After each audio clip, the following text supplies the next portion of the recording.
Now recording. So good welcome. Good evening, everybody. Welcome to the 21 for 21 webinar series. We're number 7, and we're joined this evening by Stephanie Foster, who works for PAM Group. And Stephanie has an interest, obviously, in IT accessibility. She's been in occupational health for about 13 years. And she also wrote the long COVID article in the OH Today magazine, which I'm sure everybody loved reading. It was fantastic. And she's got some more articles in the pipeline for us, so we're thrilled. So welcome, Stephanie. Can everybody see the screen? So it should say IT accessibility. So without further ado, if you could keep your microphones off, guys. In the top of the screen, you should be able to see a little face with a hand above it. If you want to raise your hand at any point, Steph, are you happy for any burning questions throughout? Absolutely. But obviously, if you can save questions and they're not burning, we can save the questions till the end, so we don't disrupt Stephanie's flow. That would be really good. So over to you, Stephanie. Thank you very much. Nice to meet you all. Thank you for spending your time with me this evening. Hopefully I've got some information to share with you that you might find useful, not only for your clients, but you might also find helpful for yourselves. So the reason that I kind of looked into IT accessibility, I was just explaining to everyone else, was I had a family member who is severely dyslexic, and their wife said to me, wouldn't it be great if the his phone could just read his emails to him? And I thought to myself, well, there's got to be a way. So I started looking into it and found that there's an awful lot of integral accessibility tools that once were kind of very, very specialized that have now become mainstream, as is the way of the world. As things get developments happen, technology tends to become more and more accessible and becomes more and more part of the standard. Yeah, okay. So Neil, if you could take me on to the second slide, I'd appreciate that. Yeah.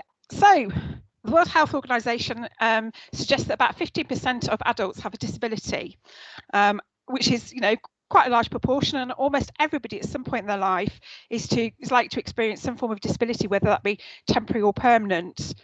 And as a society, as we're proving now, we are increasingly becoming more reliant on digital technologies, and certainly COVID has had an impact on that, hasn't it? We've all been using IT and technology so much more.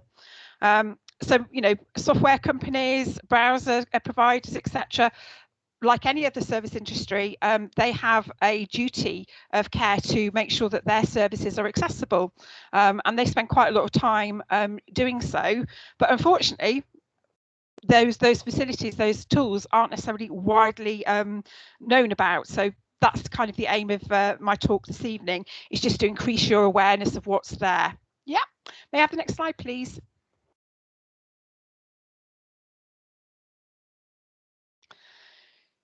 So just looking at the types of disability that software accessibility tools can assist with, we've got mobility impairment. So obviously people who have problems with motor control, or things like rheumatoid arthritis where they've got pain.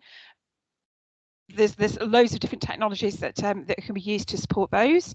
Cognitive impairments, so things like dyslexia or autism, ADHD, any issues where people perhaps have had a stroke. There's technologies that can support them. Visual impairments, I think, are one probably that most people are aware of things that can be used, such as screen readers, and hearing impairments as well. There's loads of technologies such as captioning tools that are available. So that those are kind of the 4 particular areas where the technology is has identified that there's some things that they can do to support. And usually, if we've got clients who have specific issues, we as occupational health nurses, it isn't necessarily our area of specialism, and we would often refer on to Access to Work. one of the things that I'm kind of increasingly being aware of is that, again, had a family member who was talking about their child who's doing A-levels at the moment, and was complaining that what they were studying used to be part of a degree course. But again, things as knowledge develops, knowledge that was specialised becomes more mainstream. So increasingly, there are things that we as occupational health nurses can actually direct people to, which, you know, we can have an awareness of, and we can actually support people. But obviously, if it's a very complex case, it's outside our area of speciality, and normally we would refer on to access to work. But it's also useful to have an awareness of what access to work might be able to suggest in their assessments. Yeah. Okay. Next slide.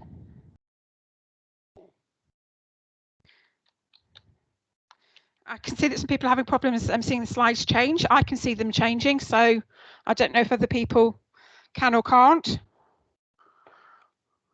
Yeah, Janet says yes. She thumbs up. Okay. I thought it might be useful just to give some case histories of where I've actually found this knowledge useful, and be able to direct people. So this first case history was a lady who had optic neuritis. This gradual onset of symptoms in both eyes over a week. It's inflammation of the optic nerve that causes problems where colours get washed out, blurred vision, pain, especially on eye movement. It's usually treated with steroids, and it tends to improve fairly quickly. It can be the first sign of potentially of MS that people sometimes get. So, you know, this particular lady, she was office-based, predominantly DSE-based. So we knew that this was a temporary issue. It was likely to improve, but in order to help her maintain her attendance at work, it was just looking at some of the things that I could suggest that might be of assistance to her. Can I have the next slide, please, Neil? Yeah, so again, we just sort of like fairly standard phased return to work because the symptoms were being aggravated by fatigue. Regular DSE breaks, again, fairly standard. Review of a DSE risk assessment, and I found some information from one of the RNIB. It's really quite useful, actually sort of like making things bigger, so that she could magnify the text, make it easier for her to see, bolder so that the contrast was easier to see, and brighter again, so that the lighting actually made quite a big difference to how she could actually see, how well she could actually see. So this is sort of kind of where some of the IT stuff came in. Could I have the next slide, please? Yeah, I'm not sure how well you can see that on this particular slide. What I plan to do is to go through all the slides, and then I will take control of the presentation so that I can share my screen with you and I can show you a practical demonstration. But hopefully, you know, if you can see the slides and refer back to them, it will give you some ideas of how to do that. So obviously, to make things font bigger, usually in the bottom right-hand side of the screen, if you're in a Word document, etc., there's a little slider that allows you to increase the size of your font. Yeah, so that's a screen shot of a Word document, and bottom right you can see I've just circled it in red. There's a little slider that all you have to do to make the font bigger, to make the screen bigger, is just slide it across and it will increase the size. Next one, please, Neil. Yeah, so again, another method of making things bigger is to magnify the screen. There is an integral magnifying tool within Microsoft Office, and there are several ways of finding it. You can go into settings, ease of access, and magnify and turn it on, or there's a keyboard shortcut, which I will again demonstrate at the end of the session. Just using your Windows key and plus will actually bring up a square that you can move around the screen that will magnify it. And I have to admit, I found that quite useful sometimes when doing health surveillance and finding out that I've left my glasses at home. Yes, so it's sort of like just to make it bigger so I can actually read it out to people. Yeah, you can, with the magnifying screen, you can either have it as a lens that you move around the screen, or you can dock it to have part of the screen, but I can demonstrate that a little bit later on, but you can look back at this presentation and then you can see that information on how you might use it. Next slide, please.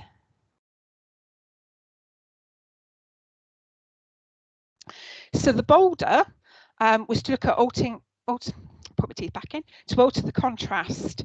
Having a dark background and sort of like in this instance yellow writing actually makes the text stand out so much more. This was one particular thing that she found quite useful, you know, because she was having the problems with the blurred vision. There are various different filters that you can have, so you can have it different colors, you can have it different brightnesses, but you can, you know, a lot of people don't realize that that's something you can switch quite easily and can actually sort of like help quite a lot. Some people who are dyslexic find that having a dark background and yellow writing actually means they find it easier to read. Yeah, next slide, please. And the brighter, so obviously we can change the brightness of the screen, but also there's sort of like the ambient light. So having natural light can help, but also having particularly sort of like task lighting, but having it close to the thing that you're looking at, in this case, the DSE screen, and having it in such a way that it's between you and the task, so that you don't actually get the shadow and the glare, can be quite useful. I've actually put a link there to a little booklet from the RNIB, which looks at task lighting and goes into quite a lot of detail about, you know, how that can help.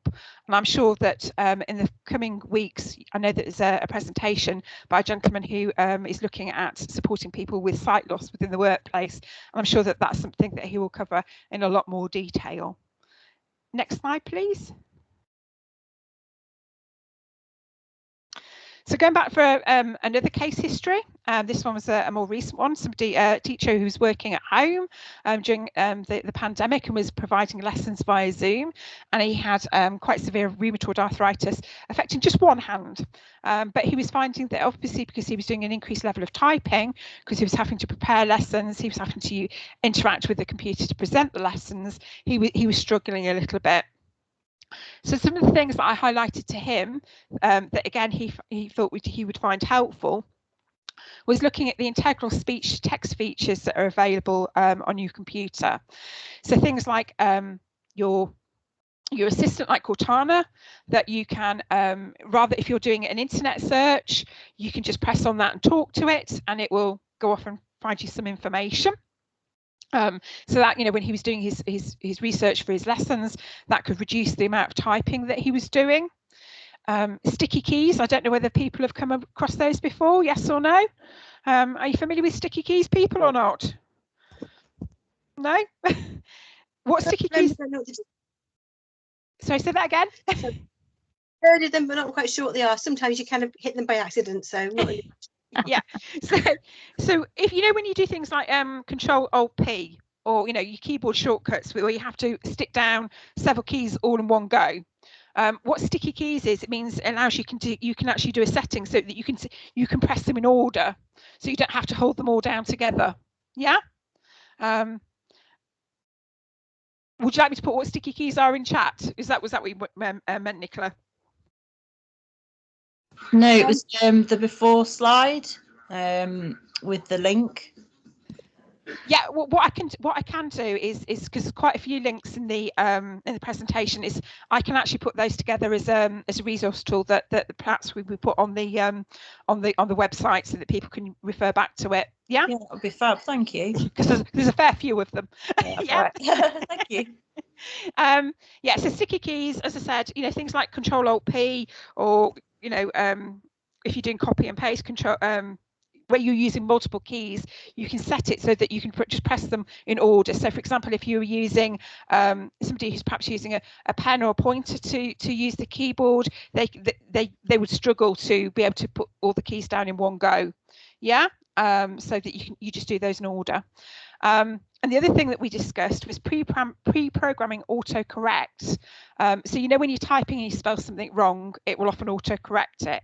Well, you can actually use that in such a way that if you have phrases that you use on a regular basis, or, you know, a paragraph of text that you want to use on a regular basis, you can pre-program autocorrect, and you can just then have a code that you sort of like, so you can put it in and it will then put that whole paragraph in for you. And at the, when we come to the end of the slides, I will demonstrate that for you to show you how to do that. That's one particular thing that within our own practice can be quite useful if you have, you know, for your clinical notes or something, if you have a phrase that you use quite frequently in your clinical notes, it's quite useful to be able to just do that as a shortcut and save the amount of typing you do. Also, quick parts is quite similar. You can again pre-program a particular paragraph of text or a chart or something that you might want to use. I use that quite frequently for assessment tools like GAD-7s or etc. I pre-program it so that I can just go to my quick parts, just click on it, and it puts the whole paragraph or chart straight into my notes. But again, I can demonstrate that at the end to show you how to do that. But both of those two tools are quite useful for OH practice. Yeah. Can I have the next slide, please? So speech to text, there's quite a few ways that we can use that. I mean, when we talk speech to text, most people immediately think of Dragon. Which is obviously a separate software which you have to have a license for, but there are quite a few speech to text features within Microsoft Office which are free, which are already there. Already mentioned one of those, and that's the intelligent personal assistant. So things like, you know, Siri, Google Now, Cortana. You need to set up your computer so that you give it permission for Cortana to listen to you and to set up a microphone, but it can be quite useful.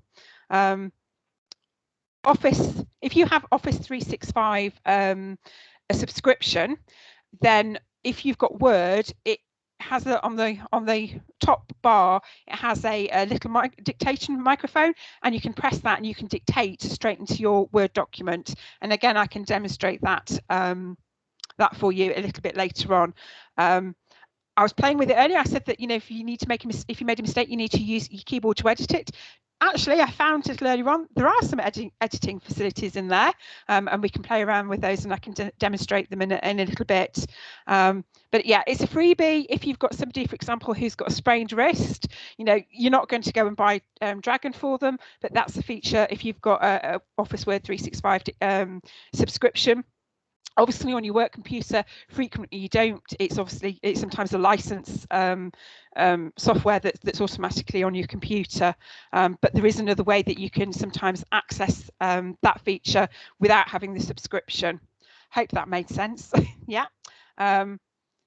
There's more information on how to use Dictate to Word on that particular link. But as I said, I will put all the links together into a document that can be shared later on for you, because there's quite a few of them. Yeah.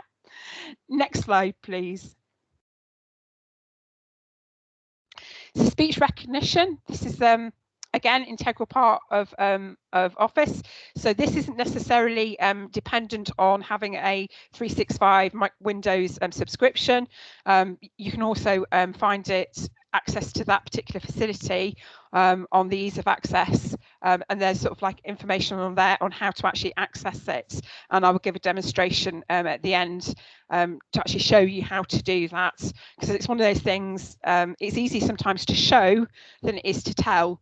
But the information is there then for you to go back to and have a look at.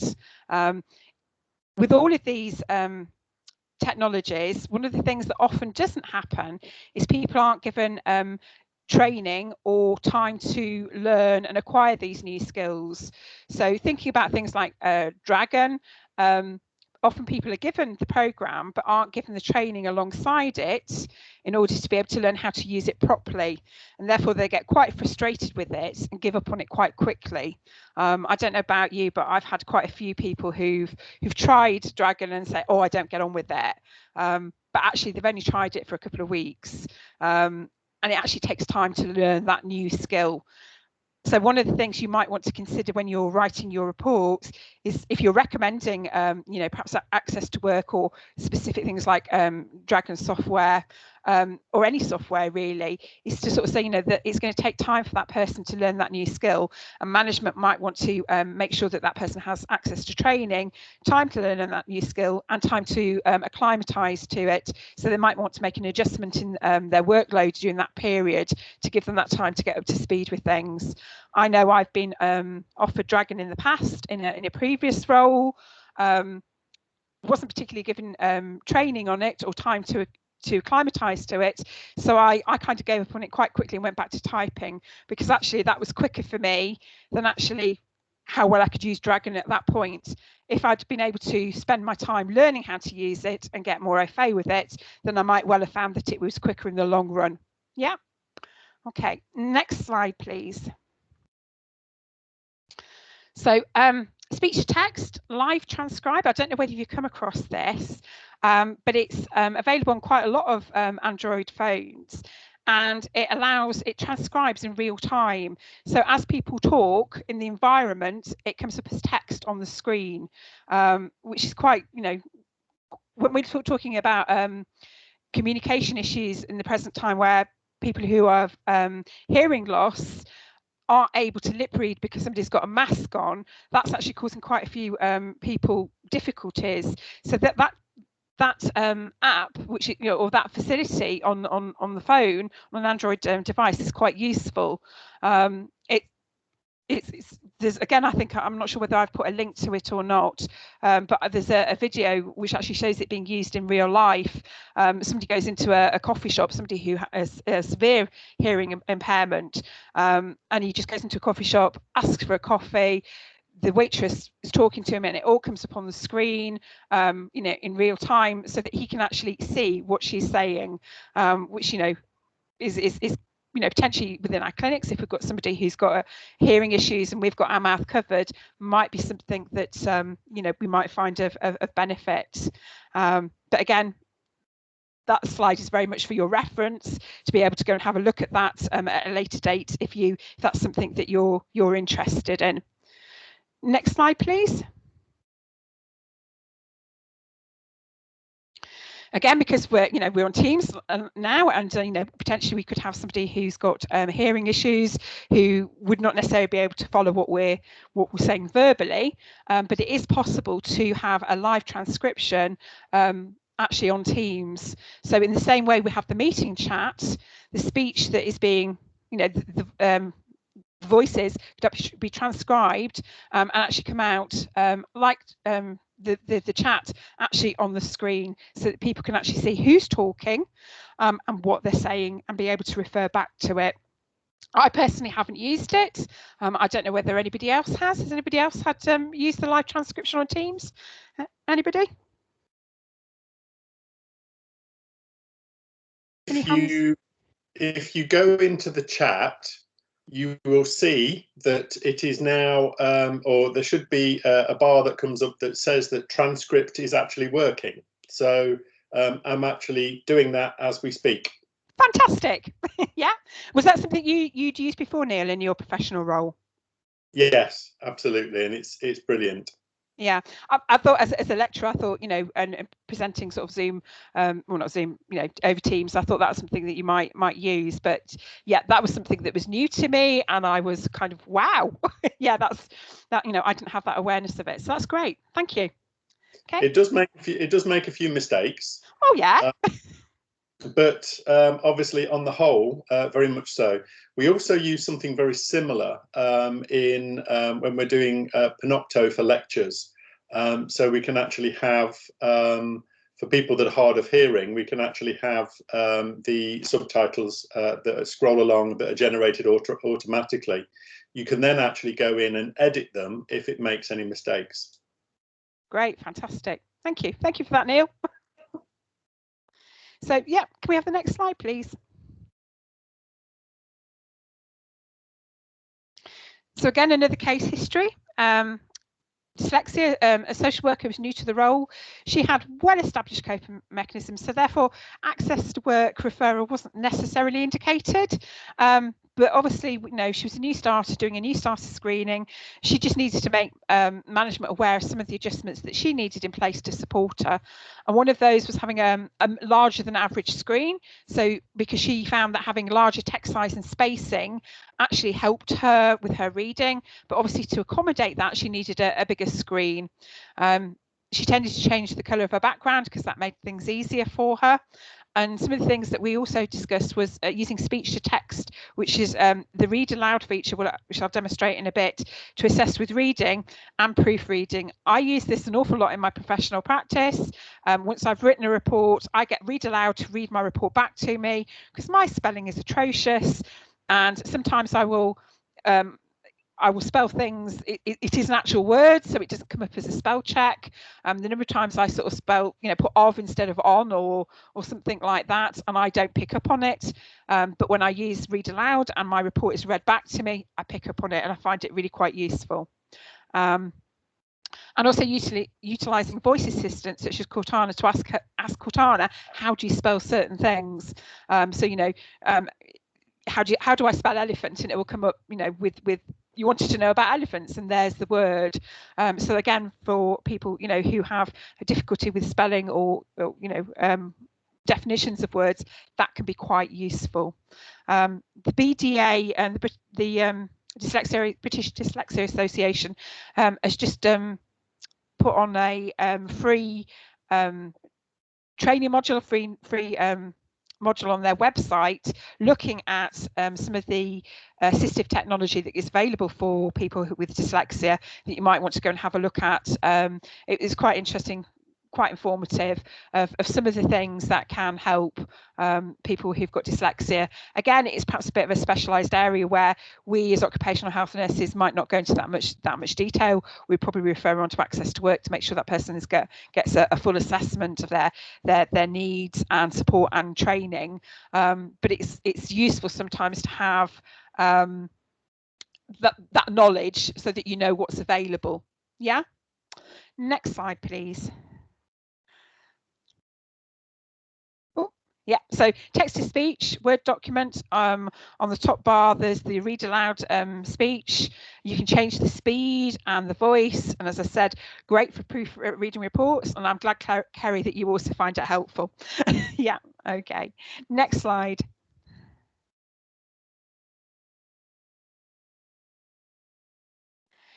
So again, looking at sort of like getting the computer to actually read things to you. If you're using Edge browser, there is a read aloud feature in there. Again, I've done a screenshot there. So when you're looking at Edge, if you look at the very top right screen, there are those 3 dots that I've circled in red there. That will bring that drop down that you can see. And as you can see, there's the option to read aloud. And it will it will highlight the paragraph that it's reading. It will highlight it so that it's black with white writing. And then as each word is read out, that word will turn yellow, so you can actually follow what word's being read out. And again, that can be quite useful. I sometimes find that I concentrate better, or I take on information better if I have a combination of me reading it and hearing it. Somehow or other, it just seems to sink in a little bit better, especially if, you know, if I'm a bit tired and I'm finding it hard to concentrate. That's a feature that sometimes I personally find of benefit. Yeah, next slide, please. So again, another feature of text to speech is Narrator. It's again integral part of Microsoft, of Windows. It reads screens.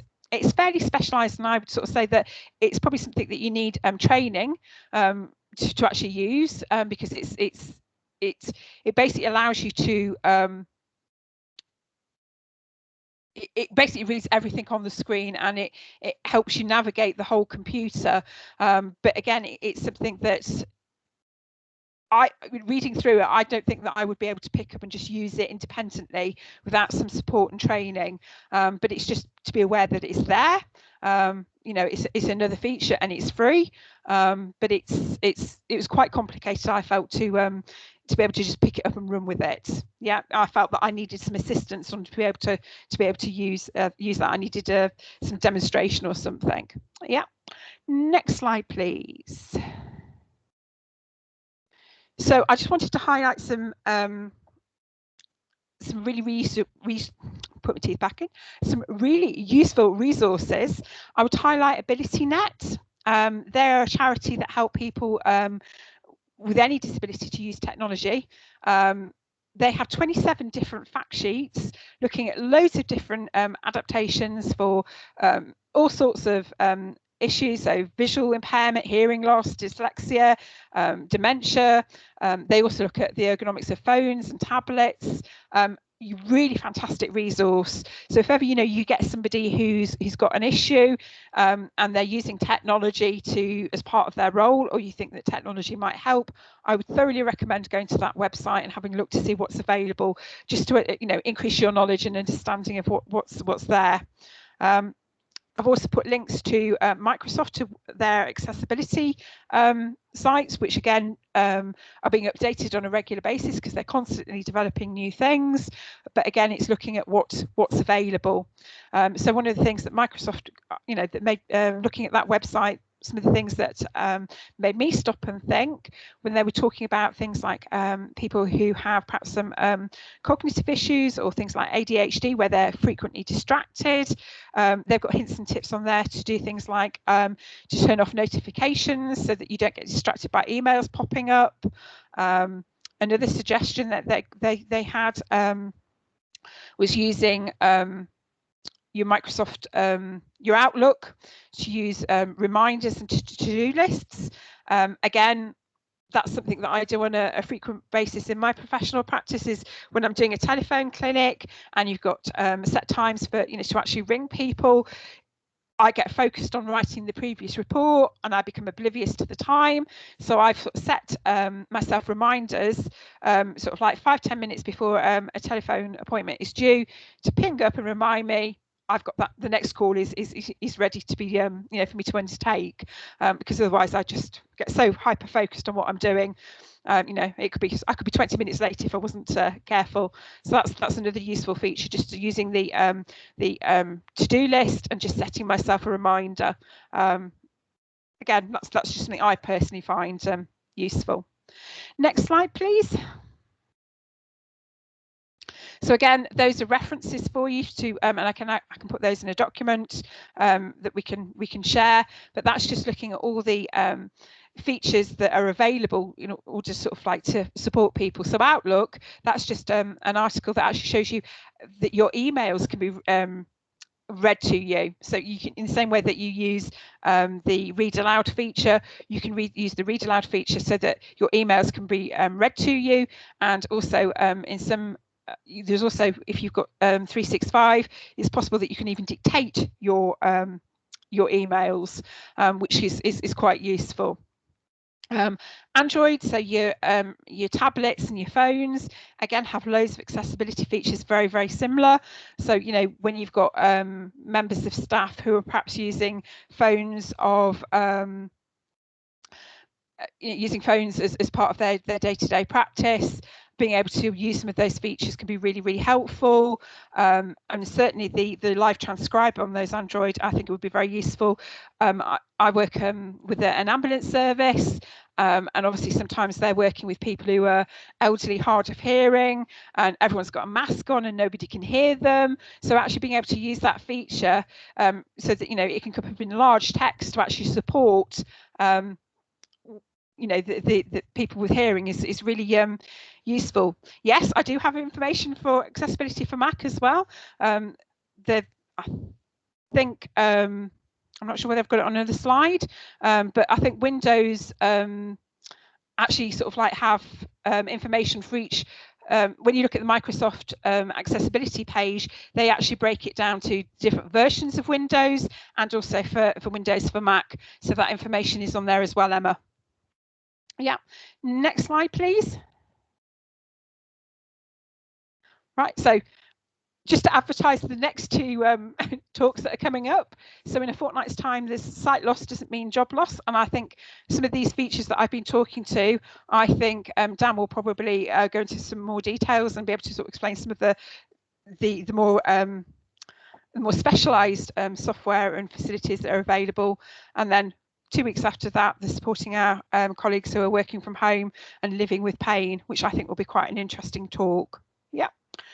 So unless anybody's got any immediate questions, I was going to then sort of like share my screen and actually go through some of those features that we've mentioned. Has anybody got any immediate questions? I know that was a whistle-top tour even, get my words out. Yeah, has anybody got anything? No? No? Okay.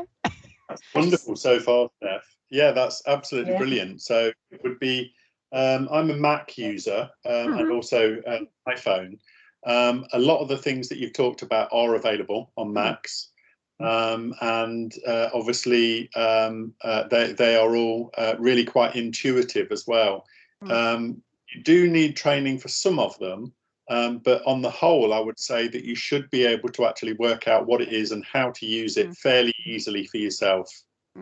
Yeah, and as I said, those some of those links that I've put in the presentation, they do actually give you, they break it down to which sort of version of Windows you've got, what you're using it on, and also, you know, for Mac as well. So they break it all down, and they have tutorials on there as well. So it really is just to give you kind of a whistle-top can't get the words out, can I? A whistle-top tour even. I haven't been drinking, honest.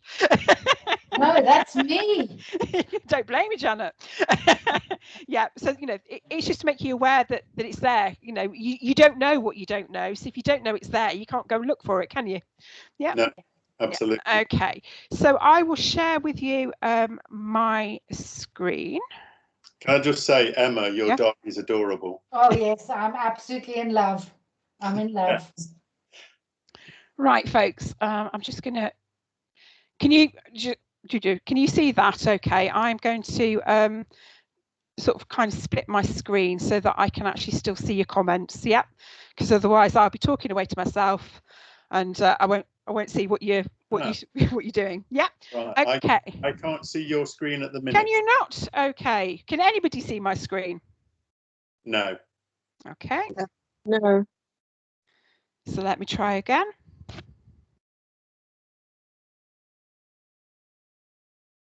Aha.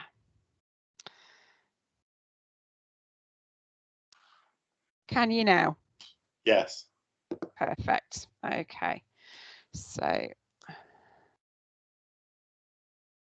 I will rely on you, Neil, to speak up if there are any comments for me. Yeah. Okay. So looking at Word here.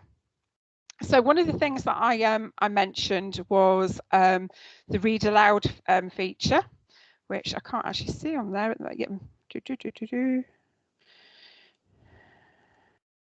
She says normally there's an A on there and I can't see me A, but anyway, I'll come to that in a minute. So one of the features that I was talking about was quick start, quick parts even. Yeah, and you find that if you go to the top ribbon and you go to insert and you come along to the right hand side of the screen to the text bit, the middle icon there is quick parts, and if you press on the little downward arrow, it will come up with auto text. Yeah, so if I wanted to add my key or start assessment tool to quick parts, what I need to do is just to highlight all of that, go to quick parts and say save selection to quick part gallery. Yeah, it asks me to name it, which it's got a name already, and just OK. So hopefully if I now go to quick parts again, it's got there straight away. So if I was typing away and I suddenly decide that I want a key or start questionnaire in my notes, all I have to do is click on that and it will put it into my notes. Yeah, let me just screw. Yeah, so as you can see, I've now got 2 versions of it. Yeah, so it's sort of like anything that you use that you think that's useful, I'll be able to use that again. Assessment tools that you can just plonk into your notes, that's an extremely useful way of being able to access them readily and easily. Have people used that feature before, or were you aware that that was there? I was not aware that was there. And Stephanie, you know that I've built all the clinical notes where I actually physically put every tool that we use in there. And I could have just used this beautiful tool. Yeah, I use it quite a bit, you know, so you know, my PHQ4s or you know, things that I use on a regular basis, or even combination of assessment tools. So you know, if we're looking at long COVID, I've got a fatigue score in there. I've got the breathing one in there, and I put a PH4 questionnaire. I've linked them all together, called it long COVID assessment. So if I'm doing a long COVID assessment, I just go to my quick parts and plonk, put my 3 assessment sheets in. Yeah, so it's quite useful, that one. Yeah, so the other one that I mentioned was the autocorrect. Now, autocorrect will have has a limit on the number of not digits, you know, number of letters that you can use. So it wouldn't let me put the whole of the assessment form in. Yeah, so for large things, quick parts is more useful. But for example, I can never say this, and it's long to type, and I can never sort of like spell it correctly. So if I wanted to pre-program my autocorrect, if I highlight the phrase or the words that I want to use, and then you go to File, and then you go to Options, and then you go to Proofing,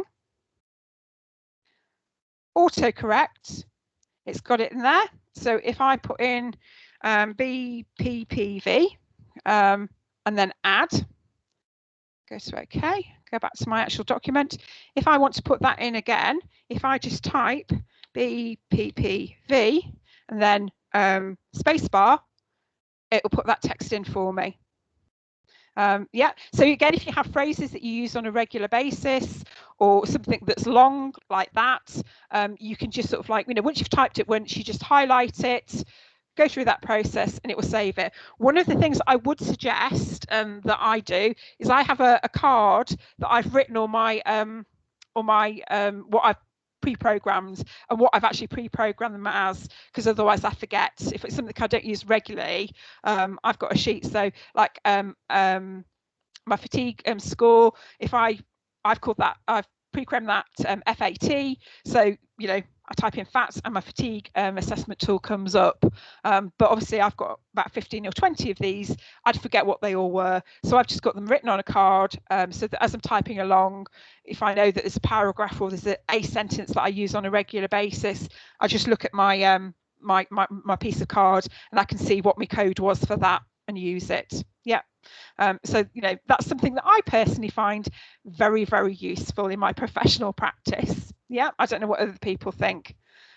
Does anybody else use that, or whether people are aware of that? I use it all the time. I think it's brilliant. Yeah, yeah. Yeah. Yes. I used to use it when I was in professional practice last year. Mm-hmm. And obviously when you're doing your management reports, there are various phrases that you will use quite often. Yep. And it saves so much time. So, you know, particularly when you're working, I remember, you know, when I was working for a big provider as well, there were certain phrases that we were supposed to use that were obviously very professionally put. And it was just so much easier. And when you time limited and you've got to get lots of reports done and lots of patients seen, then you could actually do it within the hour using the assistive technology. Yeah, I mean, I've tried to work out the other day. I've been doing this job for about 13 years. How many thousands of reports I've written? You know, it's got to be in the tens of thousands. And you kind of, there's certain things that you, after that period of time, you kind of have a set way of describing them, don't you? Even if you don't intentionally do it, you have your own way of sort of like, you know, explaining something. And if you do it repeatedly enough, you end up sort of almost doing predictive just because that's the way you write it. So why not write it, save it, and then you can adjust it and personalize it as needed. Yeah. One of the things that I tend to do, if it's something that can be that you want to personalize it rather than using they or their, or you want to put his and her, I will type in something like that,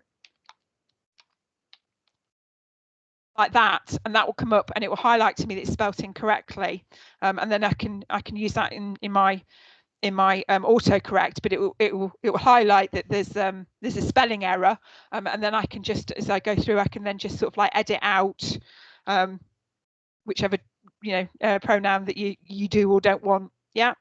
So that's the tip that somebody else gave me, because I know that some people are not particularly comfortable or happy about using standard phrasing, because they sort of say things like, the wrong gender is put in or something. But that was just a hint and tip that somebody put, directed at me. So I'm sharing that one with you as well. Yeah.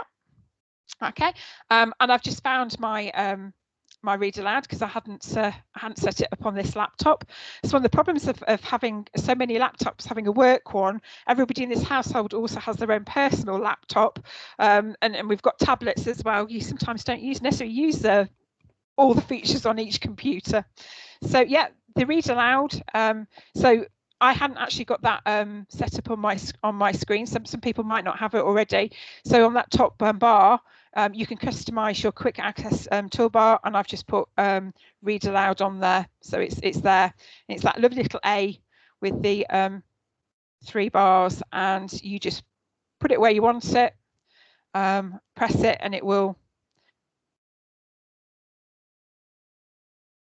I don't know whether you can hear that because I've got headset on. Could people hear that or not? Because I've got a headset on, so I can hear it, but you might not. No. There we go. Let me. Oh no. No, I've still got my headset on. I unplugged the wrong thing.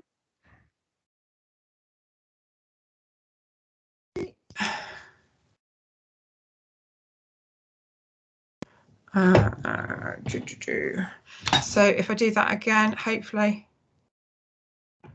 you do it.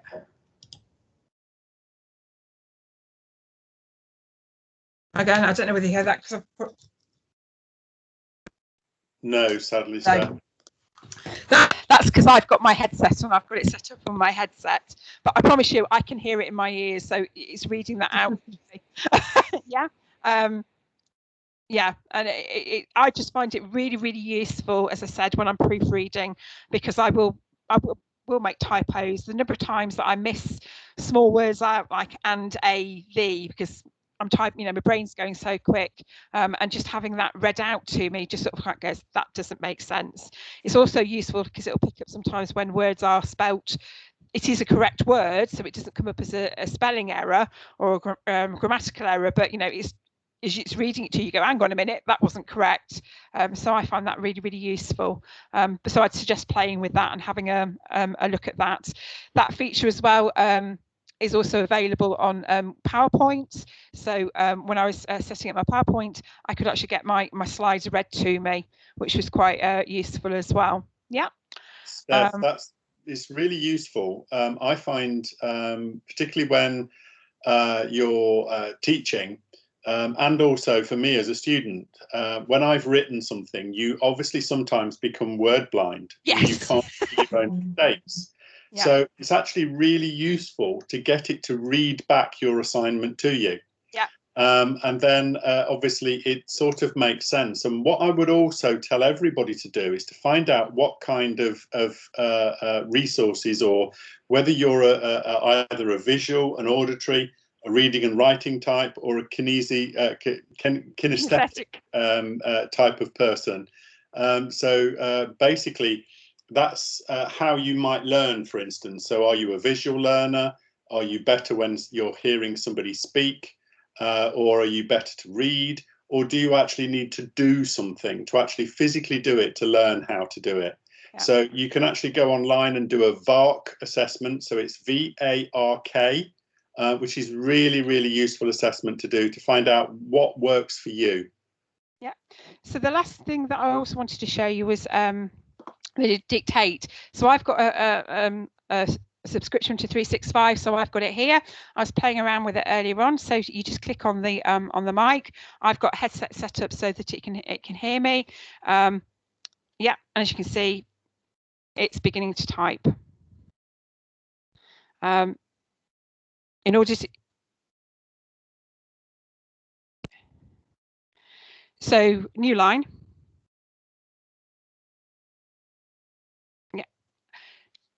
So it's not 100% accurate, but it's not too bad. New line. It can also do some technical words, such as myocardial infarction.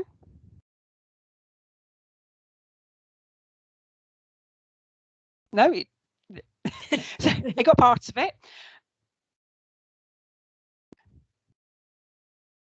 Delete the last 6 words. Delete the last 4 words. Delete the last 4 words. Myocardial infarction. There we go. You got it that time. Endocarditis. And delete last 2 words. Now it's not doing it for me, so delete that sentence.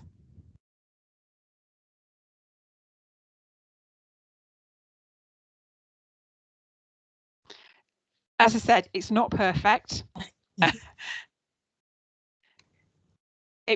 It prefers it if you go a little slower.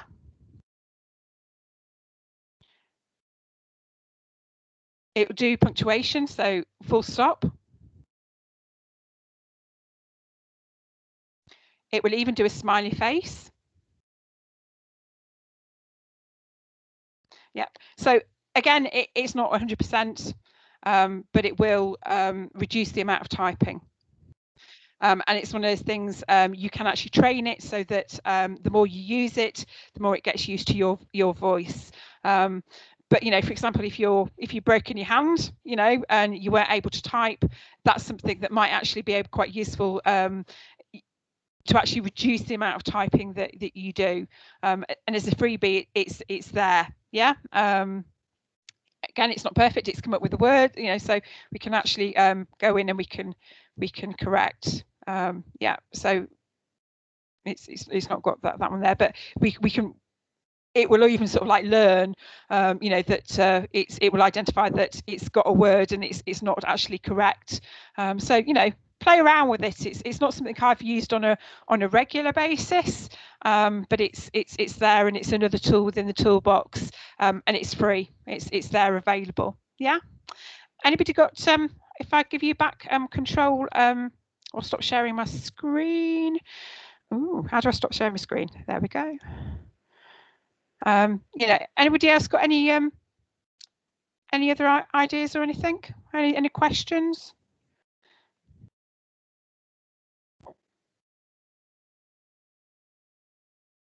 No, it just sending the video around to everybody in PAM. Yeah, absolutely. Yeah, the hopefully I'll be able to get the link on at some point over the weekend. So it just remains for me to say, if there's no final questions, Stephanie, thank you so much. That was brilliant.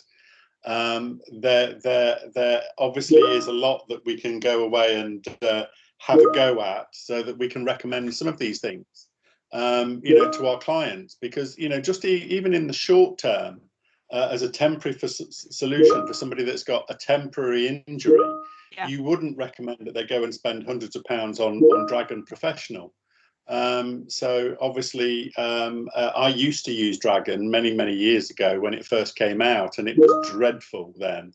It did improve, but I think that obviously with a little bit of training, then obviously Dictate on Microsoft Office products is a really, you know, useful temporary solution. So yeah, I think we've learned so much from you tonight, Stephanie, so thank you so much. So if there's no further questions, we'll probably stay around for a few minutes if people want to have a bit of a social, or if they don't, then obviously I shall bid you all a very good evening, and I'm now going to stop recording. Thank you very much indeed. You're welcome.